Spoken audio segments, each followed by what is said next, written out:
भाभी जरा मेरा टिफिन दे दो, कॉलेज के लिए लेट हो रही हूँ। ये ले बेटी तेरा टिफिन। तभी रमन भी वहां आ जाता है। माँ, तुम अकेले ही सारा काम क्यों कर रही हो? प्रतिज्ञा कहाँ है? तुम्हें उसकी फिटनेस का तो पता है ना, बैकयार्ड में एक्सरसाइज कर रही है। फिटनेस और एक्सरसाइज वगैरह ठीक है, लेकिन उसे घर के काम में तुम्हारी मदद भी तो करनी चाहिए। अरे ठीक है, सीख जाएगी। जब तक मैं हूं तुम्हें किस बात की फिक्र? हाँ। इसके बाद रमन और उसकी बहन दोनों घर से निकल जाते हैं और सास घर के कामों में व्यस्त हो जाती है। वहीं दूसरी तरफ प्रतिज्ञा अपनी एक्सरसाइज पूरी करके थकी हुई गार्डन में ही बैठ जाती है। आज तो पूरे 2.5 घंटे एक्सरसाइज कर ली। Now I am tired. थोड़ी देर आराम करके फिर शाम को योगा करूंगी। प्रतिज्ञा अपने कमरे में जाकर सो जाती है। सुबह से शाम हो जाती है। रमन और रेखा भी घर वापस आ जाते हैं, पर प्रतिज्ञा अभी तक कमरे से बाहर नहीं निकलती, जिस पर एक बार फिर अपनी माँ को अकेले काम करते हुए देखकर रमन उनसे कहता है, माँ, तुम हर समय अकेले काम में लगी रहती हो। आखिर प्रतिज्ञा पूरा दिन करती क्या है? बेटा, वो थक कर आराम कर रही है, आ जाएगी। तुम हाथ मुंह धोकर डिनर करने आ जाओ। रमन बिना कुछ बोले वहां से चला जाता है। थोड़ी देर बाद वो सब डिनर करने बैठते हैं। तभी प्रतिज्ञा भी वहां आ जाती है और डिनर में बने खाने को देखकर बोलती है, मम्मी ये क्या, सब कुछ तला भुना बनाया है। ऐसा खाना आप सब और मेरी हेल्थ के लिए कितना खराब है। प्रतिज्ञा, तुम खुद कभी माँ की मदद करती नहीं और ऊपर से खाने में नुक्स निकाल रही हो। अरे बहू, हम सबकी हेल्थ के बारे में ही तो सोच रही है। बहू, मुझे ना वो डाइट वाला और बिना घी तेल का खाना बनाना आता नहीं। कुछ नहीं होता मम्मी, वो भाभी बना लेगी। आखिर इतनी फिटनेस फ्रीक है, डाइट फूड बनाना भी जरूर आता होगा।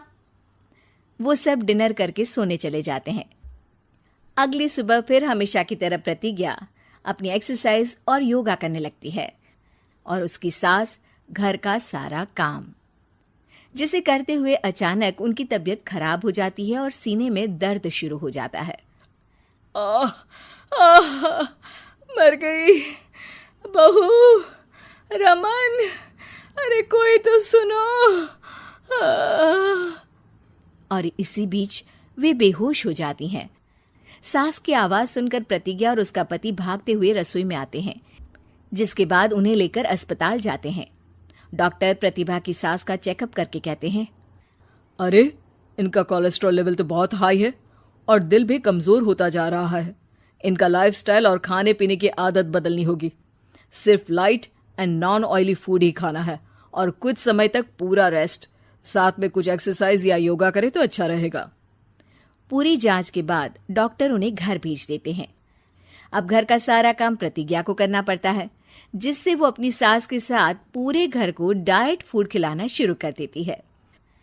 प्रतिज्ञा, ये क्या बेस्वाद और फीका खाना है, मैं ये सब नहीं खाने वाला। हाँ भाभी, बीमार तो मम्मी है, फिर हम ऐसा खाना क्यों खाएं?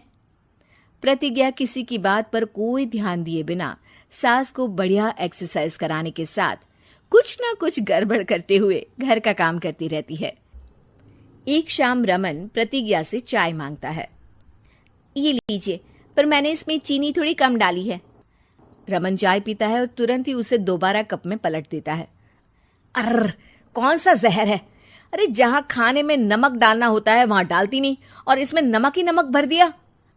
उई माँ, सॉरी, मैं दूसरी चाय बना देती हूँ। अरे रहने दो, तुमसे फिटनेस का ध्यान रखने के अलावा और कुछ नहीं हो सकता। इसके बाद प्रतिज्ञा कपड़े धोने जाती है, जिसमें वो रंगीन और सफेद सब कपड़े एक जगह मिक्स कर देती है, जिससे एक कपड़े का रंग दूसरे पर चढ़ जाता है और उसी वजह से रेखा की नई ड्रेस खराब हो जाती है। भाभी, ये आपने क्या किया? मेरी नई ड्रेस थी, सारी खराब कर दी। सॉरी रेखा, मुझे पता नहीं था और मैंने सारे कपड़े एक साथ ही वॉशिंग मशीन में डाल दिए। जहां एक तरफ प्रतिज्ञा घर के हर काम में रोज कोई ना कोई ब्लंडर करती, वहीं सास को एक्सरसाइज कराने और हेल्दी फूड खिलाने में कोई कमी नहीं छोड़ती। जिस वजह से जल्द ही उसकी सास पहले से भी अच्छी हो जाती है। हेल्दी फूड तो ठीक है, पर बहू आज हम खीर बनाएंगे। मम्मी, मुझसे खाना तो ठीक तरह बनता नहीं, खीर कैसे बनाऊंगी? और अगर अच्छी नहीं बनी तो रमन गुस्सा हो जाएंगे। अरे कोई गुस्सा नहीं होगा, और देखना खीर भी बहुत स्वादिष्ट बनेगी। प्रतिज्ञा की सास उसके साथ रसोई में जाकर उसकी मदद करते हुए खीर बनाना सिखाती है, जिसे खाकर रमन तारीफ करते हुए कहता है, वाह क्या टेस्टी खीर बनी है, मजा आ गया आज तो। आज ये खीर प्रतिज्ञा ने बनाई है। क्या बात, आखिर तुम खाना बनाना सीख ही गई? पूरा तो नहीं सीखा, पर सीख रही हूँ। और इसमें मैं अपनी बहू की बिल्कुल वैसे ही मदद करूंगी जैसे इसने एक्सरसाइज करने में मेरी मदद की। अब प्रतिज्ञा घर के काम में सास की मदद करने लगती है और उसकी सास एक्सरसाइज में प्रतिज्ञा को कंपनी देने लगती है, जिस पर दोनों सास बहू की जोड़ी को देखकर रेखा और रमन भी इंस्पायर हो जाते हैं। आज के बाद हम भी आपके साथ एक्सरसाइज करेंगे। अब पूरा परिवार एक साथ एक्सरसाइज करके डाइट फूड खाने लगता है।